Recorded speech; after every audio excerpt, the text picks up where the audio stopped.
Indian premier league 2025 முதல் போட்டி Kolkata knight Riders Royal challengers Bengaluru கடையில் நடக்க போது அதோட ஃபேண்டசி ப்ரிவ்யூ பார்க்க போகிறோம். ஐபிஎல்னாவே கொண்டாட்டம் தான். சம்மரில் எல்லாரும் செலிப்ரேட் பண்ணுற ஒரு விஷயமா இது அமைஞ்சிருக்கு.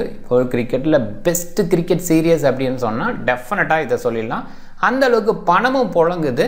Kolkata knight riders current champion, இன்னொரு பக்கம் ராயல் சேலஞ்சர்ஸ் பெங்களூரு சாம்பியனாக துடிக்கிற ஒரு டீமு. 17 வருஷமாக போராடுறாங்க. ஐபிஎல் 18வது வருஷத்தில் கால் எடுத்து வைக்கிறாங்க. இந்த இடத்துல கஜினி முகமது ஞாபகத்துக்கு வராரு.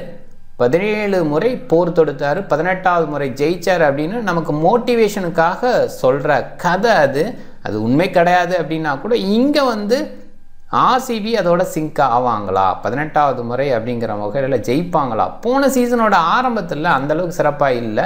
கண்டிப்பாக இந்த டீம் வெளியில் வராது அப்படின்னு யோசிக்கிற இடத்துல தொடர் வெற்றிகள் எடுத்தாங்க. எலிமினேட்டரில் தான் வெளியில் போனாங்க. அந்த மாதிரி இனிஷியலாக இந்த சீரியஸில் ஸ்டார்ட் பண்ணால் கண்டிப்பாக அவங்களுக்கு வாய்ப்பு இருக்குது. தொடர் வெற்றிகளை எடுப்பாங்களாம். பேசணும். @MSI Cricket 11 அப்படின்னு சர்ச் பண்ணி டெலகிராமில் ஜாயின் பண்ணிக்கோங்க. குழப்பம் இருந்ததுன்னா டாப் கமெண்ட் லிங்க் இருக்குது, கிளிக் பண்ணி ஜாயின் பண்ணிக்கோங்க. X11 சூப்பரான ஆப்பு. 55 lakhs லீடர் போர்டு அனௌன்ஸ்மெண்ட் கொடுத்துருக்காங்க. 10 ப்ரைஸஸ் கீழே இருக்குது. அது இல்லாமல் ப்ரைஸஸ் டெலகிராமில் போஸ்ட் பண்ணியிருக்கேன், கண்டிப்பாக பார்த்துக்கோங்க. ரெகுலராக ஃப்ரீ கான்டெஸ்ட் கொடுக்குறாங்க. அந்த வகையிலையும் சிறப்பு. நிறைய பெனிஃபிட்ஸ் இருக்க ஒரு ஆப்பாக இருக்குது. 100% TDS கிடையாது. இந்த மாதிரி விஷயங்கள்லேயும் பெஸ்ட்டு. X11 இன்ஸ்டால் பண்ணலைன்னா டாப் கமெண்ட் லிங்க் இருக்குது, கிளிக் பண்ணி இன்ஸ்டால் பண்ணி என்னோட ரெஃபரல் கூட பயன்படுத்த மறக்காதீங்க. ஈடன் கார்டன்ஸ் கொல்கத்தாவில் தான் இந்த போட்டி. மழைக்கான வாய்ப்பு இல்லை. மார்ச் 22 7:30 PM மேட்ச் ஸ்டார்ட் ஆகுது.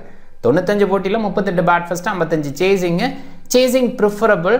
இனிஷியலாக கொஞ்சம் கிராஸ் இருக்கும், ஹார்ட்னஸ் இருக்கும். ஜென்ரலாக ஒரு ஸ்டார்ட் டோர்னமெண்ட்டில் இப்படி ஒரு விஷயத்தை எதிர்பார்த்து போகணும். அந்த பேஸில் சேஸ் பண்ண தான் ப்ரிஃபர் பண்ணுவாங்க. 166 பேட் ஃபர்ஸ்ட்டுக்கான ஆவரேஜ். பேட் ஃபர்ஸ்ட் பண்ணும்போது ஆவரேஜாக 6 விக்கெட் விழுந்திருக்கு, சேஸ் பண்ணும்போது ஆவரேஜாக 5 விக்கெட் விழுந்திருக்கு. KKR 261க்கு 6 அப்படிங்கிற ஹை ஸ்கோரை பதிவு பண்ணியிருக்காங்க. RR 81க்கு 10 அப்படின்னு ஆல் அவுட் ஆகிருக்காங்க. இங்கே 150க்கு பிலோவா 27 டைம்ஸு, மீடியம் ஸ்கோர் 48 டைம்ஸ், 9 எபோவா 18 டைம்ஸ் இருந்திருக்கு. பட் ஒரு சில விஷயங்களை மைண்ட் பண்ணணும். ரீசன்ட் 4 இயர்ஸில் எப்படி போயிருக்கு, இது எல்லாமே மாறி இருக்குது. இந்த பேட் ஃபர்ஸ்ட்டுக்கும் சேசிங்க்கும் பெரிய டிஃப்ரெண்ட் இருக்குது. பட் ரீசன்ட் 4 இயர்ஸில் 8-8 அப்படின்ற மாதிரி ஈக்குவல் ஆகிருக்கு. இது புரிஞ்சிக்க வேண்டிய விஷயம் என்னென்னா, வெட்பாலில் நிறைய ப்ராக்டிஸ் பண்ணுறாங்க. முன்னாடி வெட்பால் போகிறதெல்லாம் கஷ்டம் அப்படின்றது மாறி இருக்குது அப்படின்னு இதை அண்டர்ஸ்டாண்ட் பண்ணிக்கணும். சேஸ் பண்ணுற டீம், பேட் ஃபர்ஸ்ட் பண்ணுற டீம், எந்த டீம் வலுவாக இருக்கோ அது ஜெயிக்க முடியும் அப்படின்னு கிரிக்கெட் மாறி இருக்குது.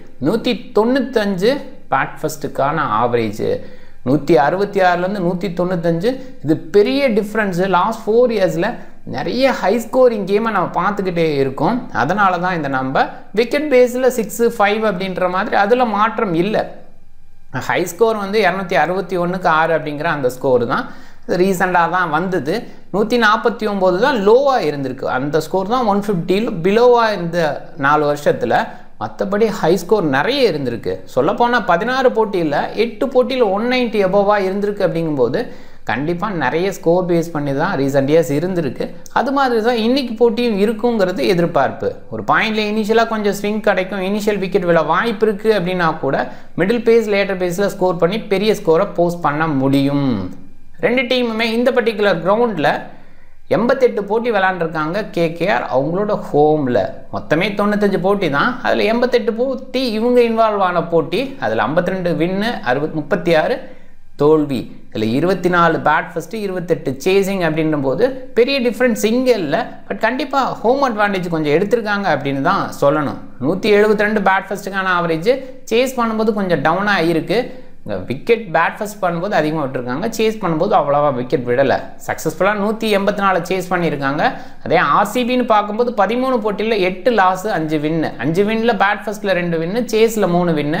சேஸ் பண்ணும்போது அவ்வளோவா ஸ்கோர் வரல. ஆனால் பேட் ஃபர்ஸ்ட் பண்ணும்போது ஹை ஸ்கோரிங் எண்டில் இருந்திருக்காங்க. 182 ஆவரேஜாக இருந்திருக்கும் போது கண்டிப்பாக சூப்பர்னு தான் சொல்லணும். இங்கே பேட் ஃபர்ஸ்ட் பண்ணும்போது 5 விக்கெட் விட்டுருக்காங்க, சேஸ் பண்ணும்போது 6 விக்கெட் விட்டுருக்காங்க. சக்ஸஸ்ஃபுல்லாக 186க்கு 1 அப்படிங்கிற மாதிரி சேஸ் பண்ணியிருக்காங்க. ரீசன்ட் ஸ்கோர்ஸை பாருங்கள். ரீசன்ட் 10 ஸ்கோர்ஸில் பேட் ஃபர்ஸ்ட்டில் 4 முறை 200+ வந்திருக்கு, 2 முறை 170+ இருந்திருக்கு, நியர் 180 அப்படிங்கிற மாதிரி. கண்டிப்பாக சூப்பராக ஸ்கோர்ஸ் வர மாதிரி ட்ராக்ஸ் கொடுத்துருக்காங்க ரீசெண்டாக. பெரிய கிரவுண்டு ஈடன் கார்டன்ஸ்னாவே பெரிய கிரவுண்டுன்னு சொல்லுவாங்க, பட் பவுண்டரி டைமென்ஷன் சின்னது அப்படிங்கிறத மைண்ட் பண்ணிக்கோங்க. கொல்கத்தா நைட் ரைடர்ஸ் ஓவர்சீஸ்னு பார்க்கும்போது Quinton de Kock, Sunil Narine, Andre Russell and Spencer Johnson இருப்பாங்க அப்படின்னு எதிர்பார்க்குறேன். இல்லை ஆண்ட்ரிக் நோக்கியா இல்லை ஸ்பென்சர் ஜான்சன் இந்த 2 பேர்த்தில் ஒருத்தர்னு யோசிக்கலாம். நோக்கியா எக்ஸ்பீரியன்ஸு, ஸ்பென்சர் ஜான்சன் எக்ஸ்பீரியன்ஸ் அவ்வளோ இல்லை ஐபிஎல் பேஸ்லன்னா கூட கண்டிப்பாக ரீசெண்டாக நல்ல பவுலிங் கொடுக்குறாரு, எக்ஸ்ட்ரா பேஸ் கொடுக்குறாரு, வேல்யூவாக இருக்குது, குறிப்பாக கண்ட்ரோல் இருக்குது. நோக்கியாட்ட அந்த கண்ட்ரோல் இல்லையோ அப்படின்ற மாதிரி ரீசெண்டாக ஷோ பண்ணுறாரு. இதுக்கு முன்னாடி நல்லா இருந்தால் கூட இப்போதைக்கு ஜான்சனோட ஃபார்ம் நல்லா இருக்குனால ஸ்பென்சர் ஜான்சன் சைடு போவாங்கன்னு தோணுது. மொயின் அலிக்கான வாய்ப்பு குறைவாக பார்க்குறேன், ரோமன் பவுலுக்கான வாய்ப்பும் குறைவாக இருக்குது. இங்கே ரமனுல்லா குர்பாஸா இல்லை குவிண்டன் டி காக்கா அப்படி கூட யோசிக்கலாம். லேட்டர் பேஸில் குவிண்டன் டி காக்கு பதிலாக குர்பாஸ் வரலான்னு தான் தோணுது. ஏன்னா குவிண்டன் டி காக்கை பொறுத்த வரைக்கும் ஃபார்ம் பேஸில் அவ்வளோ பெஸ்ட் இல்லை. அதே நேரத்தில் குர்பாஸ் ரீசன்ட் சீரியஸ் அந்தளவுக்கு சிறப்பாக இல்லை அப்படின்றனால ப்ரையாரிட்டி பேஸில் எக்ஸ்பீரியன்ஸ் பேஸில் குவிண்டன் டி காக்கு போகிறதுக்கான வாய்ப்பு இன்றைக்கி இருக்குது. Sunil Narine Quinton de Kock open பண்ணுவாங்க. சுனில் நரைன் லாஸ்ட் சீசனில் ஓப்பன் பண்ணார், தொடர்ந்து சக்ஸஸ் கொடுக்க முடிஞ்சுது. அது கண்டிப்பாக சக்ஸஸ்ஃபுல்லான ஒரு விஷயமா யோசிச்சு தொடர்ந்து அப்படியே எடுத்துகிட்டு போவாங்க. அந்த சக்ஸஸ்னால தான் அவங்க ஜெயிச்சாங்கன்னே சொல்லலாம். அந்த மாதிரி ஒரு அவுட்புட்டை இனிஷியலாக கொடுத்தாரு. குவிண்டன் டி காக்கு ஓரளவுக்கு ஓகே, ரிட்டையர்மெண்ட்டுக்கு அப்புறம்ன்ற வகையில் நிறைய இந்த மாதிரி கிரிக்கெட் தான் விளையாடுறாரு. இருந்தால் கூட கன்சிஸ்டன்ட் பேஸில் ஒரு அவுட்புட் வர மாதிரி தோணலை. ரஹானே இந்த டீமோட கேப்டன், இந்த கேப்டன் அப்படின்ற ஒரு விஷயம் இவங்க கொடுக்கும்போது புரியாத மாதிரி தான் இருந்திருக்கு. ஏன் மார்கன் பெரிய ஃபார்மில் இல்லாதப்ப அவருக்கு கேப்டன்சி கொடுத்தாங்க. ரஹானே பொறுத்த வரைக்கும் மற்ற டீம்ஸில் இருந்தால் அவரை ரெகுலராக எடுத்துகிட்டு வருவாங்க அப்படின்னு கூட சொல்ல முடியாது. அந்த மாதிரி இடத்துல இவருக்கு கேப்டன்சி கொடுத்தது ஆச்சரியமான ஒரு விஷயம். பட் ரீசெண்டாக டொமஸ்டிக்கில் நல்ல ஃபார்ம் நல்ல டச் அப்படின்றத கொடுக்குறாரு அப்படிங்கிறது வேறு விஷயம். பட் இருந்தால் கூட இந்த ஃபார்மேட்டுக்கு எப்படி யோசிச்சாங்கன்னு புரியல. பட் கண்டிப்பாக நல்ல லீடர், அதில் டவுட்டு கிடையாது. பார்க்கலாம் என்ன மாதிரி பர்ஃபார்ம் பண்ணுவார்னு. ஓரளவுக்கு decent player. Venkatesh Iyer high ப்ரைஸுக்கு இந்த டீம் வாங்கின ஒரு பிளேயர், இவ்வளோ ப்ரைஸ் கொடுக்கணுமா அப்படிங்கிற கேள்வி எல்லாருமே வச்சாங்க. பட் இவருக்கு இந்த அளவுக்கு ப்ரைஸ் கொடுத்ததுக்கு காரணம் ஒரு போன சீசனோட எண்டில் பர்ஃபார்ம் பண்ணார். குறிப்பாக பிளே ஆஃப்னு வந்துட்டால் வெங்கடேஷையோட பர்ஃபார்மன்ஸு வேறு லெவலில் இருக்கும். அதுதான் அவருக்கு தொடர்ந்து இவ்வளோ ப்ரைஸ் கொடுத்து வர வைக்கிறதுக்கான காரணமாக நான் பார்க்குறேன். ஏற்கனவே பண்ண பர்ஃபார்மன்ஸுக்கு கொடுத்த ப்ரைஸு இனிமேல் பர்ஃபார்ம் பண்ணுவார் அப்படிங்கிறதுக்காக கொடுத்தது கிடையாதுன்னு நான் நம்புகிறேன். அதுதான் பார்க்கணும். அண்ட் டீசன்ட் பர்ஃபார்மன்ஸ் ரீசெண்டாக கொடுத்துருக்காரு. ஆங்கிரிஸ் ரகுவன்சி இவரை பொறுத்த வரைக்கும் இம்பேக்ட் சப் பேஸில் தான் யோசிக்கணும். ஒரு டைரக்ட் 11ல் வச்சுப்பாங்கன்னு யோசிக்க முடியல. ஒரு வேளை பேட் ஃபஸ்ட்டு பண்ணால் இவர் இருக்கலாம், பவுல் ஃபஸ்ட்டு பண்ணுற மாதிரி சிச்சுவேஷன் இருந்தால் இவர் இருக்க மாட்டார். இங்கே வருண் சக்கரவர்த்தி இருக்கிறதுக்கான வாய்ப்பு. இவங்க 2 பேர்த்துக்கு இடையில ஒரு இம்பேக்ட் சப் ஸ்வாப் இருக்கும்னு எதிர்பார்க்குறேன். ரிங்கு சூப்பர் பிளேயர், லேட்டாக வரதுனால ஒரு பாயிண்டில் ஒரு சில இடங்களில் யோசிக்கிற மாதிரி இருக்கும். பட் இப்போ ட்ரீம் 11 பாயிண்ட்ஸ் எல்லாம் வந்து ஹையாக இருக்குது. பேட்டருக்கு குறிப்பாக குயிக்காக ஹிட் பண்ணுறாங்க, நிறைய பவுண்டரிஸ் அடிக்கிறாங்கன்னா அவங்களுக்கு வேல்யூ அதிகம் அப்படின்னு ஷோ பண்ணுறதுனால இந்த மாதிரி பிளேயரை சில டீம்ஸ்லாம் இன்க்ளூட் பண்ணி ஆகணும். ரசல், ரமன்தீப் ஓரளவுக்கு டீசன்ட் ஹிட்டிங் எபிலிட்டி இருக்குது. ஆல்ரவுண்டர்ஸு ரசலை பொறுத்த வரைக்கும் சொல்லவே தேவையில்லை. பட் இப்போ ஏஜ் ஃபேக்டர், முன்ன இருந்த ஃபார்ம் பேஸில் யோசிக்க முடியல. இந்த மாதிரி ஃபேக்டரில் யோசிச்சா கொஞ்சம் டவுனாக பார்க்கணும். Otherwise okay. ரமன்தீப்பை பொறுத்த வரைக்கும் ஹிட்டிங் பேஸில் கண்டிப்பாக நல்லா இருக்கார், ஃபீல்டிங் நல்லா பண்ணுவார், சில நேரத்தில் ஹேண்டியாக ஒரு சில ஓவர்ஸ் வீச முடியும். ஹர்ஷித் ராணா ரீசன்ட் பவுலிங் ரொம்பவே சூப்பராக இருக்குது. நியூ பாலில் கொஞ்சம் கஷ்டப்படுறது இருக்குது. பட் அதுலேயும் இம்ப்ரூவ் பண்ணார்னா இன்னுமே பெஸ்ட் அவுட்புட்டை கொடுக்க முடியும். ஸ்விங் கிடைக்கிற இடத்துல கண்டிப்பாக டீசெண்டாக வீச முடியும். அது எந்த பவுலராலையும் பண்ண முடியும். பட் இன்னுமே ஸ்விங் பண்ணக்கூடிய எபிலிட்டியை இம்ப்ரூவ் பண்ணிக்கணும். ஸ்பென்சர் ஜான்சன் எக்ஸ்ட்ரா பேஸு வேல்யூவாக இருப்பார். நியூ பாலில் ஸ்விங் பண்ண முடியும். அந்த பேஸ் கொடுத்தே ஸ்விங் பண்ணுறாரு அப்படிங்கிறப்ப சூப்பரான அவுட்புட்டு. மைண்ட் மார்க்கண்டே இருக்கிறதுக்கான வாய்ப்பை நான் அதிகமாக பார்க்குறேன். வைபவ் அரோரா இருக்கலாம் அப்படின்னு யோசிக்கணும். ஏன்னா ஸ்விங் பேஸில் இனிஷியல் ஹார்ட்னஸ் இந்த மாதிரி இடத்துல வைபவ் அரோரா இருந்தால் நல்லாயிருக்கும் அப்படின்னு யோசிக்கலாம். ஏன்னா நியூ பால் பவுலிங் பார்க்கும்போது ஜான்சன் ஒரு பக்கம், இன்னொரு பக்கம் ஆள் இல்லைன்ற இடத்துல அரோரா இருந்தால் நல்லாயிருக்கும். பட் ஸ்டில் மைண்ட் மார்க்கண்டேவை நான் யோசிக்கிறதுக்கு காரணம் கண்டிப்பாக வந்து லெக் பிரேக் கூகுளி போல் ஆர்சிபியை டிஸ்டர்ப் பண்ணியிருக்காங்க. நிறைய நேரங்கள் அதை பார்த்துருக்கோம். குறிப்பாக Virat Kohli leg break googly பவுலருக்கு டிஸ்டர்ப் ஆகிருக்காரு.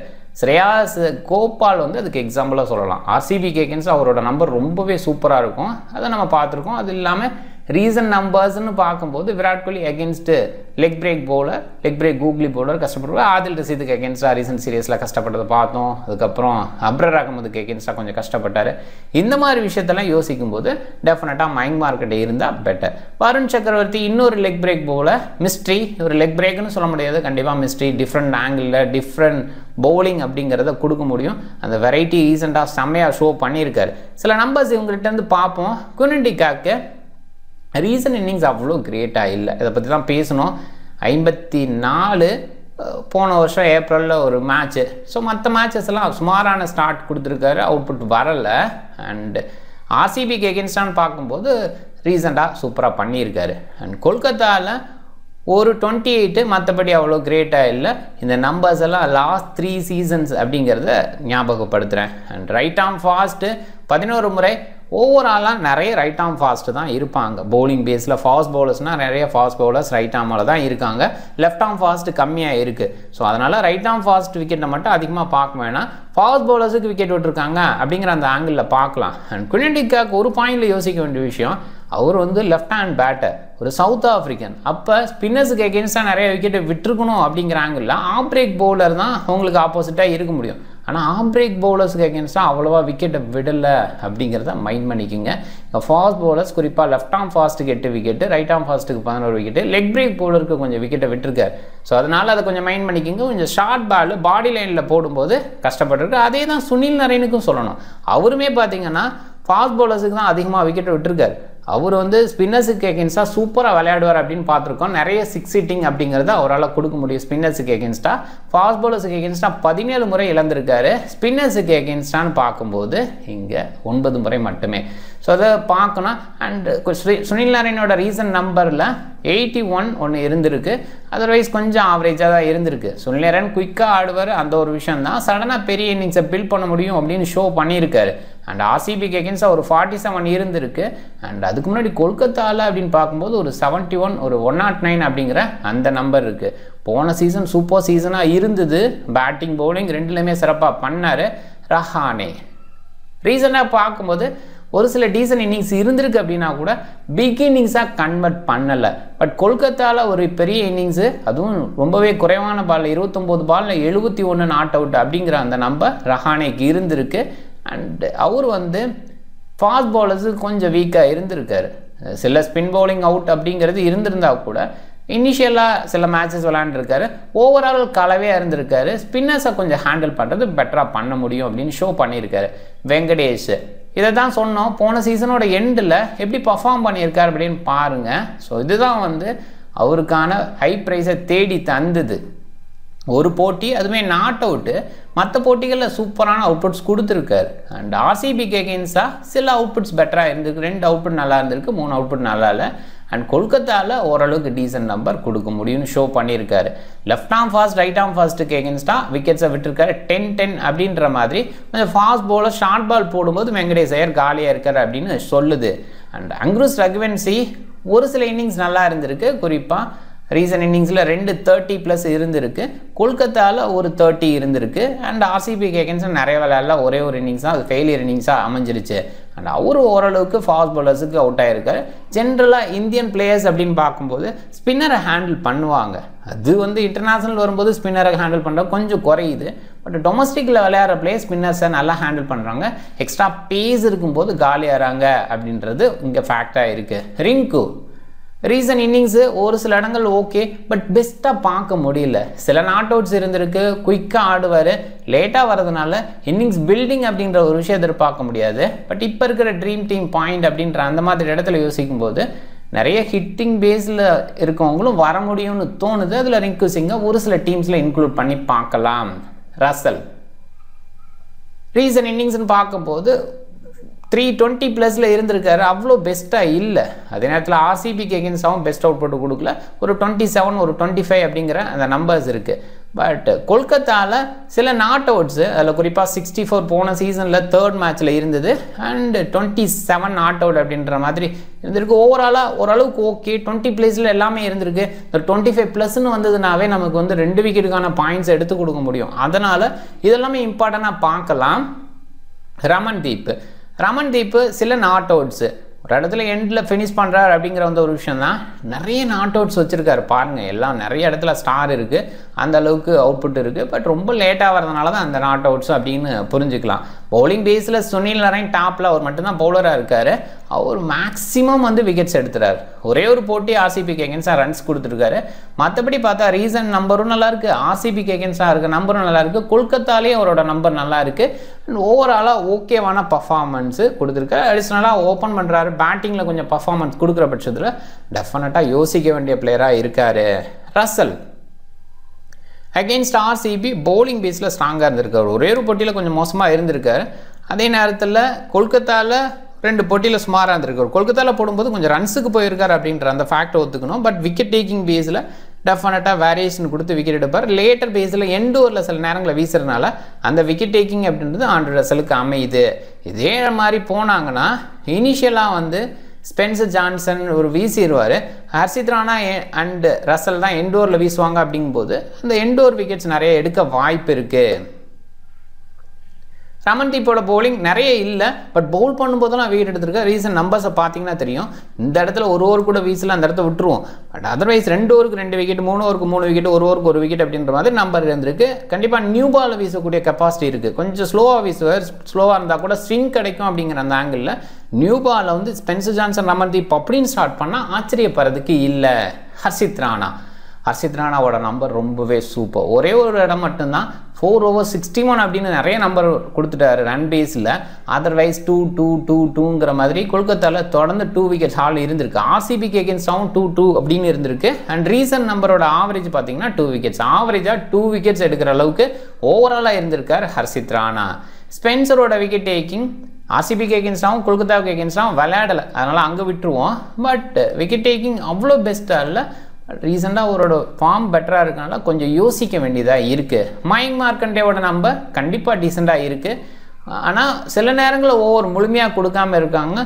லெக் பிரேக்ஸ் பவுலிங் அப்படிங்கும்போது ரன்ஸை கொடுத்து தான் விக்கெட் எடுப்பாங்க. இந்த நம்பர்ஸ் எல்லாமே ரன்ஸை கொடுத்து விக்கெட் எடுக்கிற மாதிரி நம்பராக தான் இருக்குது.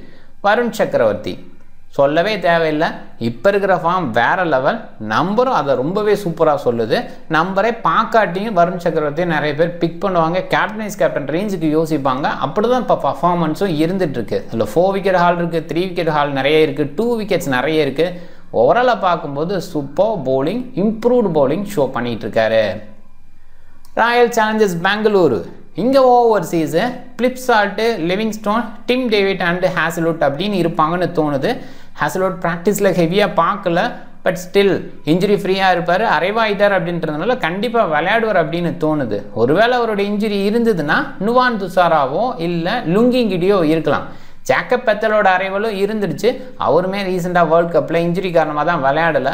அவருக்கு வாய்ப்பு கிடைக்குமா, இன்ஜுரி ஃப்ரீயாக இருப்பாரா அப்படின்னு பார்க்கணும். மோஸ்ட் ப்ராபப்லி வாய்ப்பு குறைவாக தான் நான் பார்க்குறேன். இல்லை ரொமாரியோ செப்பர்டு, ஹேசல்வுட் இந்த ஸ்வாப் கூட ஓகே தான். ஏன்னா பேட்டிங் டெப்த்தை கொடுக்க முடியும், குயிக்காக ஆடக்கூடிய capacity Romario Shepherd, game changer, அந்த மாதிரி யோசிச்சும் அவருக்கான வாய்ப்பு இருக்கலாம். பிளிப்சால்ட்டு ரீசன்ட் ஃபார்ம் கொஞ்சம் டவுனாக இருக்குது. இவர் எடுக்கலாமா வேணாமா முதல் போட்டியில் அப்படி ஒரு குழப்பம் வந்தால் கூட கொல்கத்தாவில் நல்லா விளையாண்டுருக்கார் அப்படிங்கிற அந்த நம்பரும், கொல்கத்தாவுக்காக தான் ரீசெண்டாக விளையாண்டுருக்கார் அப்படிங்கிற அந்த ஒரு விஷயமும் இவரை ஓப்பன் பண்ண வைக்கும் வித் விராட் கோலி. இல்லை விராட் கோலி நம்பர் 3 வந்துட்டு தேவ்தத் படிக்கல ஓப்பன் பண்ண வச்சுட்டு மிடில் ஸ்வப்னில் மாதிரி பிளேயரை வெளியில் வைப்பாங்களா அப்படின்னு பார்க்கணும். ஸ்வப்னில் இந்த டீமோட லக்கி பாயாவும் பார்க்குறாங்க. ஏன்னா முதல் ஓவர் வீசும்போது நிறைய டைம் சக்ஸஸாக இருந்திருக்கு. போன சீசனில் அப்படி ஒரு விஷயம் நடந்ததுனால ஸ்வப்னில் தொடர வைப்பாங்க. ஓரளவுக்கு டீசன்ட் பிளேயர் அப்படின்னும் பார்க்கலாம். பட் விராட் பிளிப்சால்ட் ஓப்பன் பண்ணுறதுக்கான வாய்ப்பு அதிகம். ரஜத் படிட்டர் இந்த டீமோட கேப்டன், சீனியர் பிளேயர்லாம் எப்படி மேனேஜ் பண்ணுவார் அப்படிங்கிறது கேள்வி தான். இவரை கேப்டனாக போட்டதும் கொஞ்சம் ஷாக்காக தான் இருந்தது. இருந்தாலுமே கண்டிப்பாக நிறைய பேர் டொமஸ்டிக் பிளேயர்ஸை இம்ப்ரூவ் பண்ண பார்க்குறாங்க. நிறைய டீமில் புது கேப்டனை தேடுறாங்க, பண்ணிக்கிட்டு இருக்காங்க. பார்க்கலாம் ரஜத் படிட்டர் இந்த சீசனில் எப்படி பண்ணுவார், எப்படி ஹேண்டில் பண்ணுவார்ன்ட்டு. ப்ரெஷராக ஃபீல் பண்ண போகிறாரா, இல்லை இந்த மாதிரி கௌரவம் கிடைச்சதுனால பெட்டர் அவுட்புட் கொடுக்க போகிறாரா. ஃபார்ம் பேஸில் டொமஸ்டிக்கில் நல்லா இருக்கார், பார்க்கலாம். லியாம் லிவிங்ஸ்டோன் ஃபார்மில் ரொம்பவே டவுனாக இருக்குது, ரொம்ப வீக்காக இருக்கிற ஃபீல் இருக்குது. பேட்டிங் பேஸில் எதிர்பார்த்த பர்ஃபார்மன்ஸ் தொடர்ந்து இல்லாமல் இருக்குது. பவுலிங்கில் கொஞ்சம் அவுட்புட் கொடுக்கலாம், சில காரணங்களுக்காக யோசிக்கணும். குறிப்பாக லெஃப்ட் ஹேண்டர்ஸ் நிறைய வச்சுருக்க கேகேஆருக்கு எகென்ஸ்டாக இவரோட பவுலிங் பெட்டர் அவுட்புட்டை கொடுக்கலாம். ஜிதேஷ் சர்மா விக்கெட் கீப்பர் இவர் விக்கெட் கீப்பராக இருப்பாரா இல்லை பிளிப்சால்ட்டா அப்படிங்கிற ஒரு கேள்வி வருது. ஒருவேளை பிளிப்சால்ட் இல்லாமல் தேவ்தத் படிக்கல் பேக் எண்டில் வந்து ரமாரே சப்பட ஆட் பண்ணால் அப்போ வந்து ஜிதேஷ் சர்மாவோட விக்கெட் கீப்பிங்கை பார்க்கலாம். Tim David off break bowling இருக்குது. பவுலிங் பேஸில் ஆஃப் பிரேக் பவுலிங் ஆர்சிபிக்கு இல்லைங்கிறது டெஃபினட்டாக கொஞ்சம் டஃப்பான ஒரு விஷயம். ஒரு பக்கம் லிவிங்ஸ்டோன் இருக்காரு அப்படின்னு இருந்தால் கூட இன்னொரு ஆஃப் பிரேக் பவுலர் தேவை. முதல் போட்டியிலே நிறைய லெஃப்ட் ஹேண்டர் சவாலை பார்க்கணும் அப்படிங்கிற இடத்துல டிம் டேவிட்டோட பவுலிங் பவர் பிளேயில் இருந்தால் ஆச்சரியப்படுறதுக்கு இல்லை. பட் அப்படி பயன்படுத்துவாரா ரஜத் படிட்டர், அது பார்க்கணும். Krunal Pandya, Swapnil 2 left arm orthodox bowler middle பேஸில் 2 லெஃப்ட் ஆர்ம் ஆர்த்தடாக்ஸ் மட்டும் இல்லை, சூப்பர் ஹிட்டிங் எபிலிட்டி இருக்கிற நல்ல ஆல்ரவுண்டர்ஸு. ஃபினிஷ் ரோலில் ஓகேவா யோசிக்கலாம். குர்னல் பாண்டியாவை மேலே கீழே அப்படி தான் அனுப்பி பார்த்துருக்கோம், எங்கே அனுப்புவாங்க அப்படின்னு பார்க்கணும். புவனேஸ்வர், ஹேசல்வுட் 2 ஸ்விங் எபிலிட்டி உள்ள பவுலர்ஸ், டெஸ்ட் லென்த் வீசக்கூடிய பவுலர்ஸு இங்கே சக்ஸஸ்ஃபுல்லாக இருந்திருக்காங்க. யாஸ் தயார் எகெயின்ஸ்ட் கேகேஆர் அப்படிங்கும்போது கொஞ்சம் யோசிக்கிற மாதிரி தான் இருக்கும். பட் கண்டிப்பாக நம்பர்ஸில் பெட்டராக இருந்திருக்கார், அதை பார்க்கணும். நிறைய அடி வாங்கினார். ஒரே ஒரு போட்டியில் டோட்டலாகவே டவுன் ஆனதை நம்ம பார்த்தோம். எனிவே பார்க்கலாம்.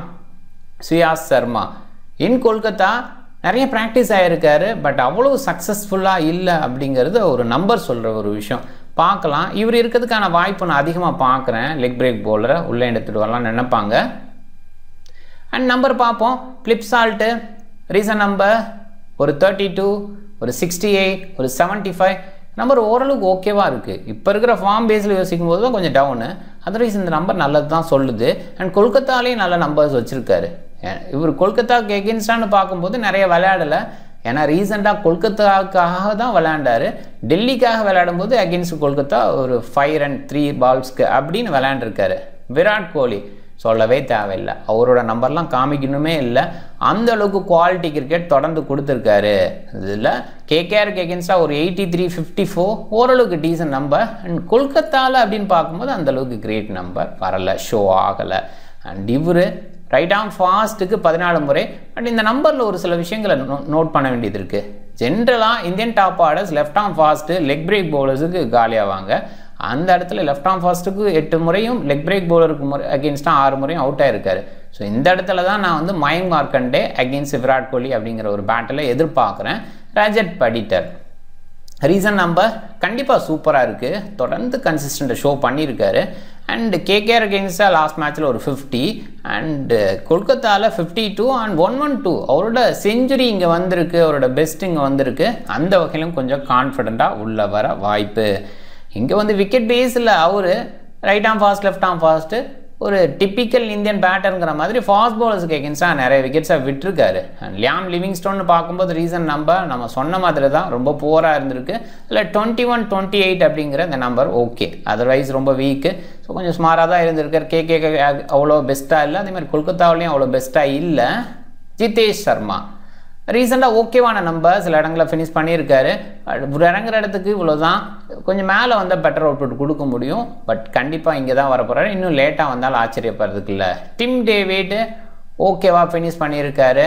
முன்னளவுக்கு இல்லை அப்படின்னாலும் கண்டிப்பாக சூப்பர் ஃபினிஷர் அப்படின்னு பேர் வாங்கியிருக்காரு, அவுட்புட் கொடுக்க முடியும். நிறைய ஃபாஸ்ட் பவுலிங் விக்கெட் ஆகியிருக்காரு. சில நேரங்களில் லெக்கிக்கு எகென்ஸ்டாக கஷ்டப்பட்டதை பார்த்துருக்கோம். குர்னல் பாண்டியா அவரோட நம்பர் சில நாட் அவுட்ஸில் இருக்குது. ஸ்டில் லேட்டாக வந்தாலும் ஏர்லியாக வந்தாலும் பெரிய இன்னிங்ஸ் பில்ட் பண்ணுறது குர்னல் பாண்டியாட்ட அவ்வளோவா இல்லை. ஸ்வப்னிலோட நம்பர் ஒரு சில நாட் அவுட்ஸு பெஸ்ட் அவுட்புட் இல்லை.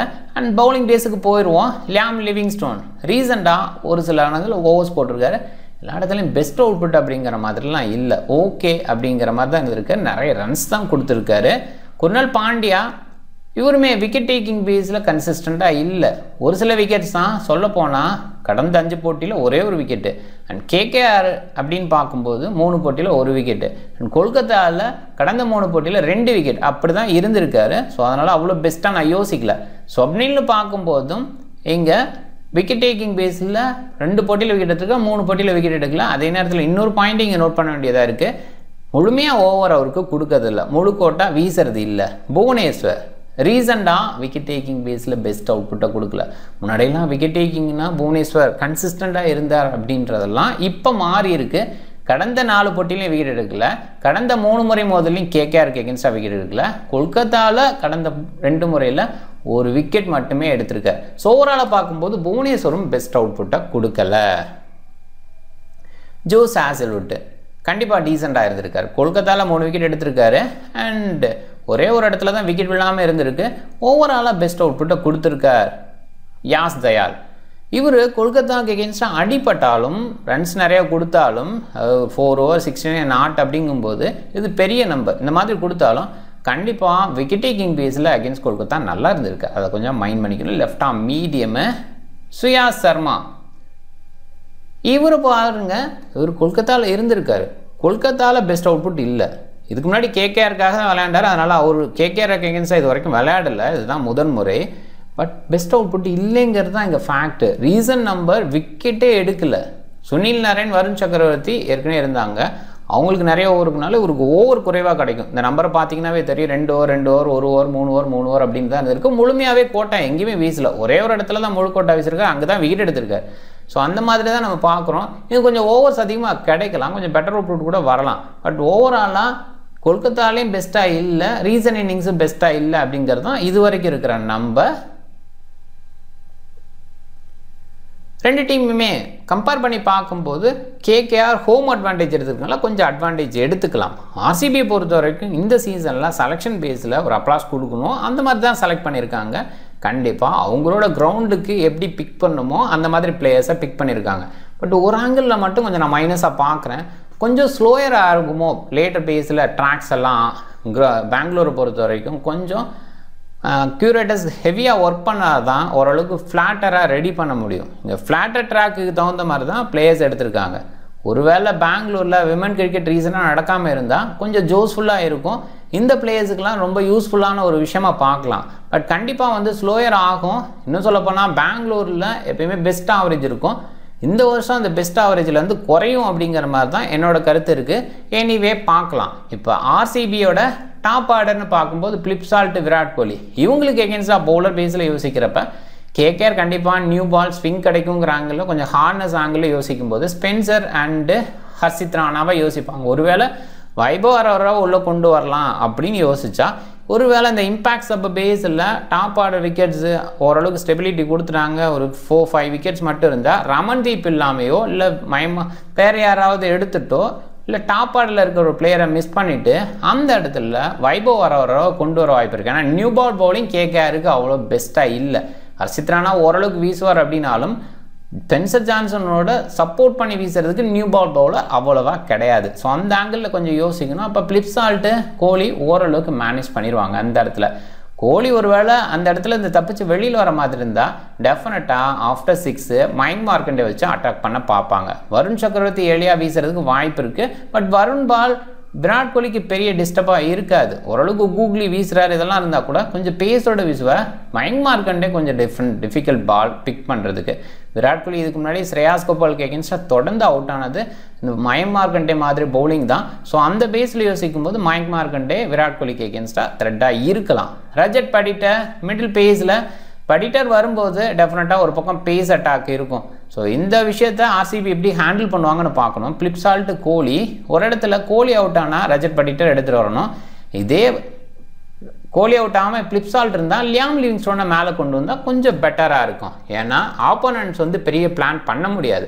பட் ஆர்சிபி அப்படிலாம் யோசிக்க மாட்டாங்க. ப்ராப்பராக ஆர்டர் பேஸில் யோசிக்கிற மாதிரி தான் இருக்கும். பட் கண்டிப்பாக வந்து ரஜத் படிட்டருக்கு எகென்ஸ்டாக பேஸ் இருக்கிற போல் இல்லை ஆண்ட்ரூ ரசல் மாதிரி பவுலர்ஸ் வந்து பவுல் பண்ண வைப்பாங்க. ஜிதேஷ் சர்மா மிடில் பேஸில் இவருக்கு அகென்ஸ்டாகவும் பேஸை தான் பயன்படுத்த பார்ப்பாங்க. பாசிபிளாக ஸ்பென்சர் ஜான்சன், ஜிதேஷ் சர்மா வர இடத்துல பயன்படுத்தலாம். And Tim David, Liam Livingstone இவங்களுக்கு எகென்ஸ்டாக மைண்ட் மார்க்கண்டே, வருண் சக்கரவர்த்தி இப்படி ஒரு விஷயத்தை தான் பண்ண பார்ப்பாங்க. கண்டிப்பாக அந்த இடத்துல வருண் சக்கரவர்த்தி வின் பண்ணுறதுக்கான வாய்ப்பு இருக்குது. ஏன்னா டிம் டேவிட்டோட ஃபார்மும் ஓகேவாக தான் இருக்குது, பெஸ்ட்டாக இல்லை. பட் லியாம் லிவிங்ஸ்டோனோட ஃபார்ம் டோட்டலாகவே இல்லை அப்படிங்கிற இடத்துல வருண் சக்கரவர்த்தியும் மைண்ட் மார்க்கண்டேயோ விக்கெட் எடுக்கிறதுக்கான வாய்ப்பு தான் அதிகமாக நான் பார்க்குறேன். அண்ட் இந்த side Quinton de Kock, Sunil Narine டெஃபினட்டாக இங்கே நியூ பால் பவுலிங் நல்லா இருக்குது. ஜோஸ் ஹேசல்வுட் அண்டு புவனேஸ்வர் இப்படி தான் ஸ்டார்ட் பண்ண போகிறாங்கன்னா கண்டிப்பாக பெஸ்ட்டு. அண்ட் இவங்க 2 ஓவர் வீசினாலும் யாசையால் 2 ஓவர் வீசுவார். பவர் பிளேவை இப்படி வந்து சூப்பராக அமைக்கலாம். இந்த வகையில் ஆர்சிபி பெஸ்ட் அவுட்புட்டை கொடுப்பாங்க. பட் பர்டிகுலராக இந்த பவுலர்ஸில் புவனேஸ்வரோட பவுலிங் ரீசெண்டாக பெஸ்ட் அவுட்புட் நம்பர் பேஸில் இல்லை, பட் கண்டிப்பாக வந்து கண்ட்ரோல் பண்ண முடியும். அதனால் மற்றவங்களுக்கு கூட விக்கெட் விடலாம். இது கொஞ்சம் மைண்ட் பண்ணிக்கோங்க. அதே நேரத்தில் Rahane, Sunil Narine, Quinton de Kock இவங்க எல்லாருமே பேஸுக்கு எகென்ஸ்டாக அவுட் ஆகிருக்காங்க. அவங்களாம் அடிக்க முடியும் அப்படின்னா கூட அவங்களுக்கு எகென்ஸ்டாக தான் நிறைய விக்கெட்ஸை விட்டுருக்காங்க அப்படின்றத பார்க்குறோம். அதே நேரத்தில் வெங்கடேஷ் ஐயரும் அந்த மாதிரி ஒரு விஷயம் தான். கேகேஆர் கிட்டத்தட்ட பங்களாதேஷ் மாதிரி தான் நிறைய பேஸ் பவுலர்ஸுக்கு எகென்ஸ்டாக விக்கெட்ஸை விட்டுருக்காங்க. இங்கே டாப் 5மே அப்படி ஒரு விஷயத்தை தான் பண்ணியிருக்காங்க. ஸோ அந்த பேஸில் யோசிக்கும் போது இந்த 3 பேஸை எகென்ஸ்ட் கேகேஆரோட டாப் ஆர்டர் இம்பார்ட்டண்ட்டாக இருப்பாங்க. லேட்டர் பேஸில் குருணல் பாண்டியாவோட ஒரு சில ஓவர் இருக்கலாம், பட் ரொம்ப ரேராக தான் பார்க்குறேன். பட் வேறு வழி இல்லை, மேனேஜ் பண்ணி தான் ஆகணும். பவுண்டரி டைமென்ஷன் லாங் ஷாட் மாதிரி இருந்தால் இந்த லாங் எண்டை டார்கெட் பண்ணி குருணல் பாண்டியாவோட ஓவர்ஸ் ஒரு சிலதை இருக்கலாம். ஸ்வப்னிலோட ஓவர் இனிஷியலாக 1-2 ஓவர் எதுவும் கடத்தணும்னு நினச்சா பவர் பிளேயில் கொண்டு வரலாம். பட் மோஸ்ட்லி அப்படி இருக்காது. கொஞ்சம் ஹார்ட்னஸில் மேக்ஸிமம் அந்த ஒரு விஷயத்தை பயன்படுத்த மாட்டாங்க. பட் லியாம் லிவிங்ஸ்டனோட பவுலிங் கண்டிப்பாக எதிர்பார்க்குறோம். அண்ட் சுயாஸ் சர்மா மாற்றி வீச முடியும். லெக் பிரேக் மட்டும் இல்லை, ஆஃப் பிரேக் பவுலிங் அப்படின்னு மாற்றி வீச முடியும். ஸோ அந்த பேஸில் சில லெஃப்ட் ஹேண்டர்ஸுக்கு எகென்ஸ்டாக அவரோட பவுலிங் வீச முடியும். அண்ட் கண்டிப்பாக வந்து டிம் டேவிட்டும் இன்றைக்கி பார்ட்டிக்குள்ளே வரலாம், பவுலிங் பார்ட்டி அப்படின்ற அந்த ஆங்கில் நான் யோசிக்கிறேன். பட் எப்படி ரஜத் படிட்டர் ஹேண்டில் பண்ணுவார் அப்படின்னு பார்க்கணும். டிம் டேவிட்டோட பவுலிங் பவர் பிளேலேயே கூட வரலாம். குறிப்பாக Quinton de Kock, Sunil Naren 2 பேருமே லெஃப்ட் ஹேண்டர்ஸ். அந்த இடத்துல ஆஃப் பிரேக் பவுலிங் பவர் பிளேயில் டிம் டேவிட் நல்லா வீசியிருக்கார் அப்படிங்கிற ஆங்கிள் யோசிக்கலாம். பட் ஸ்டில் என்னை பொறுத்த வரைக்கும் Quinton de Kock, Sunil Naren 2 பேருமே பேஸுக்கு எகென்ஸ்டாக, ஷார்ட் பாலுக்கு எகென்ஸ்டாக, பாடி லைன் பாலுக்கு எகென்ஸ்டாக கஷ்டப்பட்டுருக்காங்க. அப்படிங்கும்போது ஜோஸ் ஹேஸ்லவுட், புவனேஸ்வர் குமார் ஸ்டார்ட் பண்ணால் தான் நல்லாயிருக்கும், பார்க்கணும். அண்ட் பேக் எண்டில் ரசலுக்கு எகென்ஸ்டான்னு பார்க்கும்போது டெஃபினட்டாக ஒரு சுயா சர்மாவை பயன்படுத்தலாம். லெக் பிரேக் பவுலருக்கு எகென்ஸ்டாக அவர் கொஞ்சம் டவுனாக இருந்திருக்காரு. ரிங்கு ஓரளத்தில் மேனேஜ் பண்ணுவார், எக்ஸ்ட்ரா பேஸை விரும்பி ஆடுவார். அவரை எப்படி மேனேஜ் பண்ணுவாங்க? ரிங்கு இங்கே இருக்கிறதுனால யாஸ் அயாலா முடிஞ்ச அளவுக்கு டாப் ஆர்டரில் இருக்க இவங்களுக்கு எகென்ஸ்டாக பயன்படுத்தணும்னு நினைக்கலாம். அது முக்கியமான ஒரு விஷயமாகவும் நான் பார்க்குறேன். ஏன்னா ரஜத் படிட்டர் அப்படி திங்க் பண்ணுவாரான்னு பார்க்கணும். ஒரு டிஃபென்சிவ் மோடில் இருந்தால் தான் இந்த திங்க் பண்ணுவாங்க, இல்லைன்னு சொல்ல. பட் கண்டிப்பாக ரிங்கு ஏற்கனவே ஒரு சைக்கலாஜிக்கல் அட்வான்டேஜ் அகென்ஸ்ட் யாஸ் அயால் எடுத்திருக்காரு. போன சீசன்லேயே ஒரு சில 6 அடித்தார். ஸோ அந்த பாயிண்டில் யோசிக்கும் போது டெஃபினட்டாக கண்டிப்பாக இந்த ஏர்லி ஓவர்ஸு குறிப்பாக 10-12 ஓவர்லேயே யாஸ் அயாலோட ஓவர் முடித்தா ஆச்சரியப்படுறதுக்கு இல்லை. அண்ட் ஓவராலாக மயங்க் மார்க்கெட்டே, வருண் சக்கரவர்த்தி மிடில் பேஸ் லேட்டர் பேஸில் பவுல் பண்ணுவாங்க. அண்ட் 2 டீம்னு பார்க்கும்போது ஒரு சில அட்வான்டேஜ் வந்து ஆர்சிபிக்குன்னு யோசிச்சா, லியாம் லிவிங்ஸ்டனோட ஃபார்மு, டிம் டேவிட்டோட ஃபார்மு இது கொஞ்சம் டவுனாக இருக்கிறது மட்டும் மைனஸாக பார்க்கலாம். பட் ஃபாஸ்ட் பவுலிங் வந்து ரொம்ப சூப்பராக இருக்குது. கேகேஆரோட ஃபாஸ்ட் பவுலிங் வீக்காக இருக்குது. ஸ்பின் பேஸில் ஸ்ட்ராங்காக இருக்காங்க சுனில் நரேன், சக்கரவர்த்தி அண்ட் மயங்க் மார்க்கண்டே அப்படின்ற மாதிரி. ஈக்குவலாக வச்சு பார்த்தாலும் ஹோம் அட்வான்டேஜ் கேகேஆருக்கு இருக்கிறதுனால முதல் போட்டி கேகேஆர் வின் பண்ணுறதுக்கான பாசிபிலிட்டி அதிகமாக இருக்குது. 60-40 அப்படிங்கிற ரேஞ்சில் கேகேஆர் முன்னிலையில் நான் யோசிக்கிறேன். அண்ட் பவுலிங் ஆப்ஷன் பார்க்கும்போது Sunil Narine, Russell, Ramandeep new ball வீசினா ஆச்சரியப்படுறதுக்குல. Harshit Rana middle pace later பேஸில் பெஸ்ட் அவுட் போட்டு கொடுப்பாரு. ஸ்பென்சரு, மயங்க் மார்க்கண்டே, வருண் சக்கரவர்த்தி. இதில் Harshit Rana, Spencer Johnson and Varun சக்கரவர்த்திக்கு முழுமையான ஓவர் கிடைக்கும். ரசல் அண்ட் ஹர்ஷித் ராணா எண்டோரில் வீச வாய்ப்பு. இந்த சைடு பார்க்கும்போது குருணல் பாண்டியா, ஸ்வப்னில் கொஞ்சம் யோசிக்கிற மாதிரி பவுலர்ஸாக தான் இருக்காங்க. ஆப்வியஸாக Josh Hazlewood, Yash Dayal, Bhuvneshwar and Liam லிவிங்ஸ்டனுக்கு ஓவர்ஸ் அதிகமாக கிடைக்கும். அதில் புவனேஸ்வர், ஜோஸ் ஹேஸ்லவுட், யாஸ் தயால் உங்கள் 3 பேரும் ஃபாஸ்ட் பவுலர்ஸ். உங்களுக்கான முழுமையான கோட்டா கிடைக்கும். ஏர்லி பேஸில் கண்டிப்பாக ஃபாஸ்ட் பவுலர் ப்ரையாரிட்டி இருக்கும். புவனேஸ்வர், ஜோஸ் ஹேஸ்லவுட் எண்டோரில் வீசுறதுக்கான வாய்ப்பு. 2 பேருமே சக்ஸஸ்ஃபுல்லாக இருந்திருக்காங்க. இந்த 2 டீம் மோதும் போது கேகேஆர் 20 முறையும், ஆர்சிபி 14 முறையும் இந்த இடத்துலையும் கேகேஆர் அட்வான்டேஜ் எடுத்திருக்காங்க. அதில் குறிப்பாக பேட் ஃபர்ஸ்ட் பண்ணும்போது கேகேஆரோட சக்ஸஸ் ரொம்பவே அதிகமாக இருந்திருக்கு அகேன்ஸ்ட் ஆர்சிபி. அண்ட் சேஸ் பண்ணும்போது ஓரளவுக்கு ஈக்குவலாக இருக்காங்க, 10-11 அப்படின்ற மாதிரி. பட் இங்கே பேட் ஃபர்ஸ்ட் பண்ணும்போது 2 டீமுமே ஹை ஸ்கோர் பண்ணும்போது தான் ஜெயிச்சிருக்காங்க. ஓரளவுக்கு மீடியம் ஸ்கோர் இருக்கும்போதோ இல்லை லோ ஸ்கோர் இருக்கும்போதோ சேஸ் பண்ணிடுறாங்க. அதை பார்க்குறோம். அதில் அந்த நம்பரை பார்த்தீங்கன்னாவே தெரியும். கேகேஆர் 157 தான் சேஸ் பண்ணி சக்ஸஸ் பண்ணியிருக்காங்க. ஆர்சிபி 146. கேகேஆர் எப்பப்போ டவுனாக இருக்காங்களோ சொல்லப்போனால் அந்த இடத்துல தான் ஆர்சிபி ஜெயிச்சிருக்காங்க. கேகேஆர் கடந்த 5 போட்டியில் 3 போட்டி ஜெயிச்சிருக்காங்க. 2 போட்டி நோ ரிசல்ட்டாக இருந்திருக்கு மழை காரணமாக. அண்ட் ஆர்சிபின்னு பார்க்கும்போது பாருங்கள், தொடர்ந்து ஜெயிச்சிட்டே வந்தாங்க. அண்ட் எலிமினேட்டர் அகென்ஸ்ட் ஆர்ஆர் தோத்தாங்க. ஓரளவுக்கு டீசன்ட் ஸ்கோரை போஸ்ட் பண்ணாங்க. அந்த இடத்துல க்ளோஸாக வந்து தோத்தாங்க. அப்படின்ற இடத்துல கண்டிப்பாக சூப்பர்னு சொல்லணும். ஏன்னா அந்த சீசனோட முதல் 7 போட்டியில் எப்படி இருந்தாங்க, கண்டிப்பாக வாய்ப்பே கிடையாதுன்னு இருக்கும்போது, அதே நேரத்தில் தியரிட்டிக்கல் சான்ஸ் அப்படின்லாம் பேசுகிறப்ப இதெல்லாம் சும்மா பேச்சுக்கு நல்லாயிருக்கும் அப்படின்ற இடத்துல ஆர்சிபி வேறு லெவலில் வந்தாங்க. அதுதான் அந்த தொடர் வெற்றிக்கான காரணம்.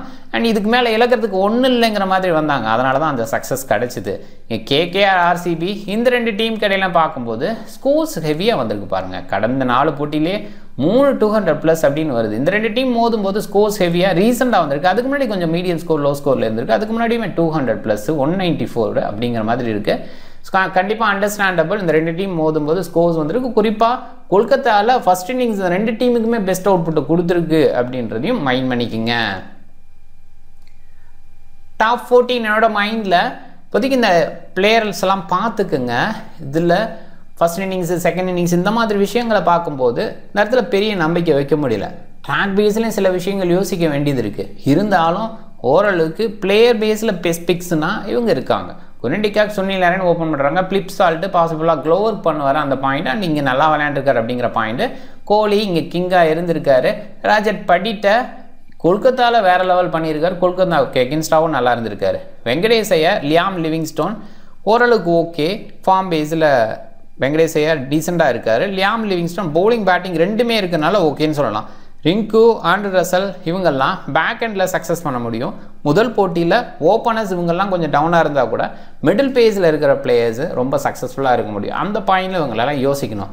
Harshit Rana, Bhuvneshwar, Spencer, Josh Hazlewood இவங்கெல்லாம் ஸ்விங் பேஸில் இருக்கிற பவுலர்ஸு நியூ பாலில் வீச முடியும். நியூ பாலில் ஸ்விங் கிடச்சிதுன்னா இவங்களோட சக்ஸஸ் வேறு லெவலில் இருக்க வாய்ப்பு. அந்த பேஸில் யோசிக்கலாம். வருண் சக்கரவர்த்தி சொல்லவே தேவையில்லை. அவர் மிஸ் பண்ணால் அது பிளண்டர் மிஸ்டேக்காக இருக்கும் அப்படிங்கிற மாதிரி ரீசெண்டாக அவரோட சக்ஸஸ் இருந்துக்கிட்டு இருக்கு. பிக் பேஸில் ரிங்கு, டிம் டேவிட் லேட்டர் பேஸில் சக்ஸஸ் பண்ணக்கூடிய பிளேயர்ஸு நல்லா பிக் பண்ணணும். டிம் டேவிட்டுக்கு அடிஷ்னல் ஆப்ஷனாக லெஃப்ட் ஹேண்டர்ஸ் இருந்தால போல் பண்ணுறதுக்கான வாய்ப்பும் இருக்குது. அப்படி ஒரு விஷயம் நடந்ததுன்னா இன்னுமே பாசிட்டிவாக பார்க்கலாம். ஸ்பென்சர் ஜான்சன், மைக் மார்க்கண்டே இங்கே வந்து அண்டர் ரேட்டடாக பார்க்குறாங்க. குறிப்பாக ஸ்பென்சர் இருப்பாரா, மைக் மார்க்கண்டே இருப்பாங்களா அப்படிங்கிற அந்த கேள்வி வருது. பட் ஆன் டைமில் இருந்தால் இவங்கெல்லாம் சூப்பர் பிக்ஸு. குறிப்பாக ஸ்பென்சர் ஜான்சன் இருக்கிறதுக்கும் வாய்ப்பு இருக்குது, மைக் மார்க்கண்டே இருக்கிறதுக்கும் வாய்ப்பு இருக்குன்னு நான் பார்க்குறேன். கேப்டன் வைஸ் கேப்டன் பார்க்கும்போது சுனில் நரேன், விராட் கோலி, ஆண்ட்ரூ ரசல் இவங்க நிறைய பேர் பிக் பண்ணியிருக்காங்க. அடிஷ்னலாக யோசிக்கணும்னு சொன்னால் பிளிப் சால்ட்டு படிட்ட இந்த பர்டிகுலர் கிரவுண்டில் இவங்க 2 பேருமே சக்ஸஸ்ஃபுல்லாக இருந்திருக்காங்க. அதனால் கண்டிப்பாக யோசிக்கணும். லியாம் லிவிங்ஸ்டோன் ஒரே ஒரு ஆஃப் பிரேக் பவுலர் அப்படிங்கிற அந்த ஆங்கிளில் இவருக்கான ஓவர்ஸ் அதிகமாக கிடைக்கலாம். பேட்டிங் பேஸில் ஒரு 25+ன்னு வந்தால் அதுலேயே 2 விக்கெட் பாயிண்ட் கிடச்சிரும். விக்கெட் பேஸில் ஒரு 2 விக்கெட் எடுத்துட்டாருன்னா அது ஓரளவுக்கு பாசிபிள். ஒரு பவுலிங் பேஸில் ஓரளவுக்கு கண்ட்ரோல் கொடுக்குறாரு, நான் இல்லைன்னு சொல்லலை. அந்த இடத்துல விக்கெட் விடலாம். அதே நேரத்தில் பேட்டிங்கில் அவரோட ரெகுலர் ஃபார்முக்கு வந்தால் ரொம்பவே சூப்பர். எனிவே பார்க்கணும். Phil Salt, Quinton de Kock ரீசெண்டாக ஒரு போட்டி ஓகேவாக இருந்தால் கூட அந்த அளவுக்கு கன்சிஸ்டன்ட் பேஸில் இல்லை. அதனால் பிளிப் சால்ட்டை நான் பிக் பண்ண நினைக்கிறேன். குவிண்டன் டி காக்கை மிஸ் பண்ணி ட்ரை பண்ணலாம். லேட்டர் பேஸில் கண்டிப்பாக கொஞ்சம் டவுன் ட்ராக்கில் விளையாட முடியும். இந்தியாவில் ஒரு பெஸ்ட் சக்ஸஸ் கொடுத்துருக்காரு. அந்த ஆங்கிள் யோசிச்சு குவிண்டன் டி காக்கை ஒரு சில டீமில் எடுங்க. விராட் கோலி, ராஜட் படிட்ட, வெங்கடேஷ் ஐயர் ஓகே. ஒரு லேட்டர் பேஸில் நல்ல அவுட்புட் கொடுக்குறாரு. எக்ஸ்ட்ரா பேஸ் இருக்கிற யூனிட்டுக்கு எகென்ஸ்டாக கஷ்டப்பட்டுருக்காரு. அந்த பேஸ் யூனிட் அப்படிங்கிற வகையில் ஆர்சிபியை யோசிக்கலாங்கனால வெங்கடேஷ் ஐயரை மிஸ் பண்ணணும்னு நினைக்கிறேன். Tim David, Rinku. Tim David இன்னைக்கு போட்டியில் நான் செலக்ட் பண்ணணும்னு நினைக்கிறேன். Sunil Narine, Andre Russell, Liam Livingstone pick பண்ணிக்கலாம். குணல் பாண்டியா, அதே நேரத்தில் ரமன்தீப் இவங்கெல்லாம் ஒரு சில டீம்ஸில் ட்ரை பண்ணுங்கள். மரியா சேப்பட் இருந்தால் கண்டிப்பாக ட்ரை பண்ண வேண்டிய பிளேயர் தான்.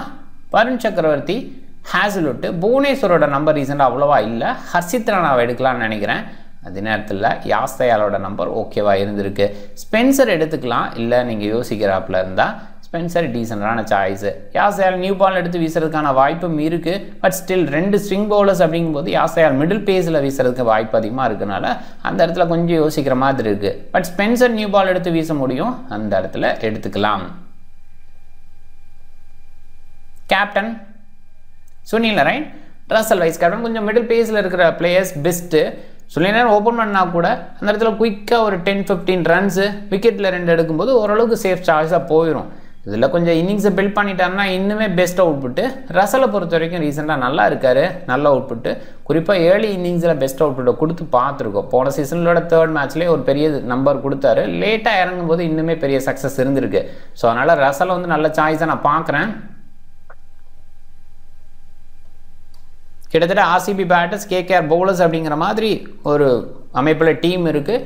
இருந்தால் கூட பார்க்கலாம். ஓரளவுக்கு டாப் ஆர்டர் அவ்வளோ சக்ஸஸ்ஃபுல்லாக கேகேஆர்ட்ட இல்லை.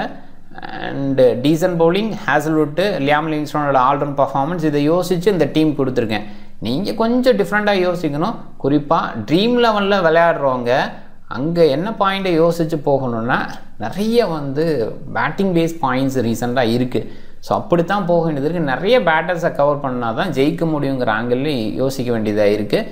அண்டு இந்த சீரியஸோட முதல் போட்டிக்கு 100% வின்னிங் அப்படின்ற மாதிரி கொடுத்துருக்காங்க. நீங்கள் 49 rupees போட்டிங்கன்னா தோக்கவே முடியாது அப்படின்னு கொடுத்துருக்காங்க. அதனால் அவங்க ஒரு மார்க்கெட்டிங் பண்ணுறாங்க அப்படிங்கிறது நீங்கள் புரிஞ்சுக்க வேண்டியது இருக்குது. இது கண்டிப்பாக யூஸ்ஃபுல்லான ஒரு விஷயம், பயன்படுத்திக்கிங்க. அதில் மாற்று கருத்து இல்லை. 20 டீமு மேக்ஸிமம் எவ்வளோ டீம் போட முடியுமோ அந்த டீமை போட வைக்கிறது தான் அவங்களோட ஐடியா. ஒரு 20 டீம் போடுறீங்க அப்படின்னு முடிவு பண்ணிங்கன்னா கண்டிப்பாக 1000 rupees நீங்கள் டெபாசிட் பண்ணுவீங்க. அது அவங்க எதிர்பார்க்குற ஒரு விஷயம். இந்த 20 டீமுமே உங்களுக்கு 1000 rupees போட்டிங்கன்னா 1000 rupees வந்துடும். பட் அடுத்த போட்டியில் விளையாட உங்களை தூண்டுவாங்க. இன்னொரு பாயிண்ட்லேயே யோசிக்கணும், 20 டீமில் 1-2 டீமாவது க்ளோஸாக போயிடும். நமக்கு ஒரு நம்பிக்கை வரும், பரவாயில்ல. புதுசாக விளையாடுறவங்க என்ன நினைப்பாங்கன்னா, ஓகே நம்மளால் ஜெயிக்க முடியும், 20 டீம் ரெகுலராக போட்டோம்னா அந்த ஐபிஎல்லில் நம்ம 1 crore அடிச்சிடலாம், இப்படிங்கிற ஆங்கிளில் யோசிக்க வைக்கிறதுக்கு தான் அவன் போட்டியில் முழுமையாகவே உங்களுக்கு ப்ரைஸ் அப்படிங்கிற அந்த அனௌன்ஸ்மெண்ட்டை கொடுத்துருக்கான். இதெல்லாம் அவனுக்கு நஷ்டம் அப்படிங்கிற மாதிரி யோசிக்க முடியாது. அந்த ஒரே ஒரு கான்டெஸ்ட்டில் தான் அப்படி ஒரு விஷயம். மற்ற இடங்கள்லாம் அப்படி கிடையாது. அவன் கமிஷன் எடுத்துக்கிட்டு மற்றதுக்கெல்லாம் கொடுக்குற மாதிரி தான் கொடுத்துருக்கான். அதனால் ஓவராலாக டேலி பண்ணி அவன் டேக்ஸ் கட்டுறப்ப இந்த நஷ்டத்தை ஈடு கட்டிடுவான். ஸோ அதனால் அவங்களுக்கு ஒரு பிரச்சனை கிடையாது. பட் உங்களை தூண்டி அந்த விளையாட்டை விளையாட வைக்கிறாங்க அப்படிங்கிறத புரிஞ்சுக்குங்க. இது ஒவ்வொரு ஆப்பும் பண்ணுற ஒரு விஷயம் தான். ஒவ்வொரு ஆப்பும் ஏதாவது ஒரு ஆஃபர் கொடுத்து உங்களை உள்ளே வர வைக்கணுங்கிறது தான் ஐடியா. பட் நீங்கள் இதை தெரிஞ்சுக்கிட்டு பண்ணுங்கள், தெரியாமல் விழாதீங்க. அதை கொஞ்சம் மைண்ட் பண்ணிக்கோங்க. டீம் வகையிலையுமே நான் ஒரு டீம் கொடுக்குறேன், என்னோட ஐடியாவுக்கு கொடுக்குறேன். இவ்வளோ இன்ஃபர்மேஷன் கொடுத்ததுக்கப்புறம் என்னோட டீமை நம்பி தான் வரேன் அப்படிங்கிற மாதிரி யோசிக்காதீங்க. உங்களோட டீமை கிரியேட் பண்ணுங்கள். ஐபிஎல் பெரிய சீரியஸு. உங்களோட டீமை கிரியேட் பண்ணால் உங்களுக்கு ஐடியாஸ் வர ஆரம்பிச்சிடும். உங்களோட ஓன் திங்கிங் நிறைய டெவலப் ஆகும். அப்போ நீங்கள் பெஸ்ட் டீமை மேக் பண்ண முடியும், பெஸ்ட் அவுட்புட்டை கொடுக்க முடியும். நீங்கள் ஜிஎல் வின் பண்ணாலும் தனிப்பட்ட முறையில் நீங்களே வின் பண்ண முடியும். அதை ஏற்படுத்திக்கங்க. நீங்கள் டிஃப்ரெண்ட் டீமை கிரியேட் பண்ணுங்கள். அந்த வீடியோ பிடிச்சிருந்தா லைக் பண்ணுங்கள், உங்கள் ஃப்ரெண்ட்ஸுங்களுக்கு ஷேர் பண்ணுங்கள். சேனலை சப்ஸ்கிரைப் பண்ண மறக்காதீங்க. மிக்க நன்றி.